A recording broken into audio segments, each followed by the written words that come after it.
George S. Patton remains one of the most fascinating figures of World War II. To some, he was a military genius whose aggressive leadership helped crush Nazi Germany. To others, he was a reckless commander whose massive ego nearly caused disaster. More than 80 years after the war, historians are still debating one question: was Patton America's greatest general, or was he simply the most famous? Born in 1885 in California, Patton grew up in a family that celebrated military service. From an early age, he was obsessed with history, especially stories of great warriors and battlefield commanders. He admired figures like Alexander the Great and Napoleon Bonaparte and dreamed of one day becoming a legendary military leader himself. Unlike many future generals, Patton did not hide his ambitions. He openly stated that he wanted glory on the battlefield. Some admired this honesty, while others saw it as arrogance. Yet nobody could deny his determination. Throughout his early military career, Patton worked relentlessly to improve himself as a soldier and leader. His first taste of combat came during the Mexican expedition in 1916. Even then, he displayed the aggressive style that would later make him famous. During World War I, he became one of the first American officers to embrace tanks as the future of warfare. While many military leaders remained skeptical, Patton recognized the potential of armored vehicles and helped develop America's early tank forces. Between the two world wars, Patton continued studying military strategy. He believed future conflicts would be decided by speed and mobility rather than static defenses. These ideas would later prove incredibly important during World War II. When the United States entered the war after Pearl Harbor, Patton finally received the opportunity he had spent decades preparing for. He quickly gained a reputation as an energetic commander who demanded excellence from everyone under his command. His uniforms were immaculate. His speeches were fiery. His expectations were uncompromising. Patton believed soldiers fought best when they were confident, disciplined, and constantly moving forward. He hated hesitation and often told his officers that taking action, even imperfect action, was usually better than doing nothing. This philosophy would become the foundation of his military success. His first major test came in North Africa. American forces were still inexperienced and had suffered several embarrassing defeats against the Germans. Morale was low, and confidence was shaken. Patton was assigned to restore order. The transformation was immediate. He enforced strict discipline, improved training standards, and pushed his troops to perform at a higher level. Soldiers often complained about his harsh methods, but many later admitted that his leadership prepared them for the challenges ahead. Success in North Africa made Patton a national figure. Newspapers praised him. Soldiers admired him. Politicians noticed him. Yet fame brought its own problems. The more successful Patton became, the more convinced he was that aggressive action could solve almost any military problem. That confidence would soon carry him to even greater victories, but it would also create some of the biggest controversies of his career. By 1943, George Patton was no longer just another American general. He was becoming a legend. The question was whether that legend would lead the Allies to victory, or whether his powerful personality would eventually become his greatest weakness. By 1943, George Patton had become one of America's rising military stars. His success in North Africa convinced many that he possessed a unique talent for modern warfare. But as his reputation grew, so did the controversies surrounding him. Patton's next major assignment was the invasion of Sicily. Alongside British forces under General Bernard Montgomery, the Allies launched a massive operation to drive Axis forces from the island. Patton immediately pushed his army forward with characteristic aggression. Although his original mission was largely defensive, Patton soon began advancing rapidly across Sicily. He was determined not only to defeat the enemy but also to prove that American forces could match or surpass the British.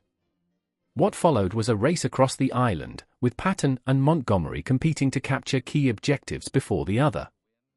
Patton's forces achieved remarkable success.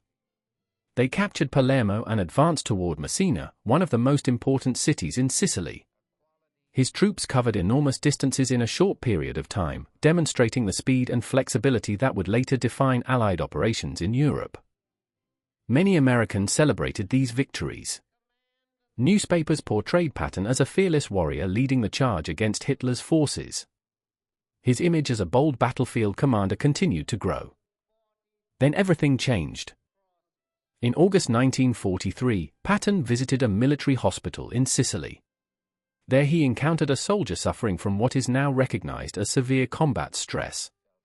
At the time, many officers poorly understood psychological trauma. Patton believed the soldier was simply refusing to fight. Furious, he slapped the soldier and accused him of cowardice. A few days later, a similar incident occurred involving another exhausted soldier.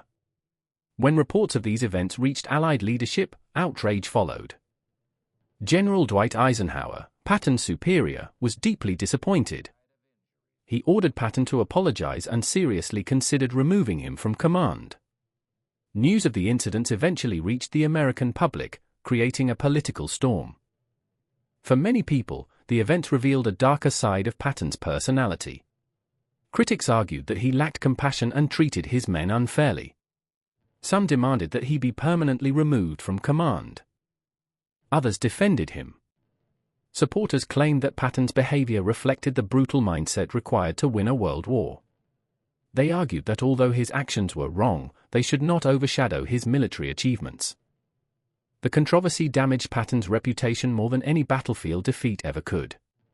For months, he remained largely sidelined from major combat operations.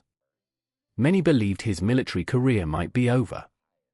Yet even while Patton sat on the sidelines, German intelligence continued to fear him.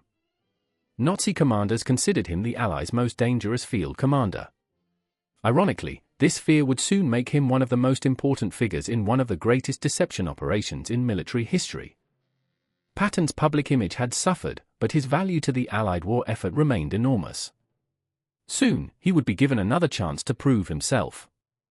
The biggest battles of his career still lay ahead, and they would determine whether history remembered him as a disgraced commander or a military legend. As the Allies prepared for the invasion of France in 1944, George Patton found himself in an unusual position. Despite being one of America's most talented commanders, he was not chosen to lead the D-Day landings. Instead, Allied leaders used his reputation as a weapon. The Germans were convinced that Patton would command the main invasion force. Allied planners exploited this belief through an elaborate deception campaign known as Operation Fortitude. Fake armies, inflatable tanks, and false radio transmissions convinced Hitler that the real invasion would occur at Pas-de-Calais rather than Normandy. The deception worked brilliantly. Even after Allied troops landed in Normandy on June 6, 1944, German commanders hesitated to move critical reserves because they believed Patton's real army was still waiting to attack elsewhere. Once the Normandy beachhead was secured, Patton finally received command of the U.S. Third Army. What followed became one of the most impressive advances of the entire war. Patton's forces broke through German defenses and raced across France with astonishing speed. Town after town fell to the advancing Americans. German commanders struggled to react as Patton constantly shifted direction, exploited weaknesses, and maintained relentless pressure. His leadership style perfectly suited mobile warfare. He believed that every hour mattered and that momentum should never be surrendered. Under his command, the Third Army became one of the most feared Allied formations in Europe. Patton's greatest test came during the Battle of the Bulge in December 1944. In a desperate gamble, Hitler launched a massive counter-offensive through the Ardennes forest. German forces achieved complete surprise and threatened to split the Allied front. The town of Bastogne became surrounded, with thousands of American soldiers trapped inside. Patton responded with extraordinary speed. While many commanders were still assessing the situation, he had already developed plans to redirect his army northward. Within days, the Third Army executed a dramatic change of direction and moved to relieve the defenders of Bastogne. The maneuver remains one of the most celebrated operational achievements in military history. Patton's forces helped halt Hitler's final major offensive in Western Europe and restored Allied momentum. When Germany finally surrendered in May 1945, Patton was widely recognized as one of the war's most successful battlefield commanders. Yet controversy continued to follow him. His outspoken criticism of Soviet policies and his blunt political opinions created tension with Allied leaders. Then, in December 1945, tragedy struck.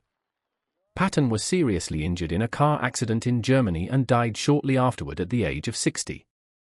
His death ended a remarkable career, but it did not end the debate. Was George Patton America's greatest general? Was he a military genius whose aggressive leadership shortened the war? Or was he a brilliant commander whose ego sometimes threatened to undermine his achievements? The answer depends on who you ask.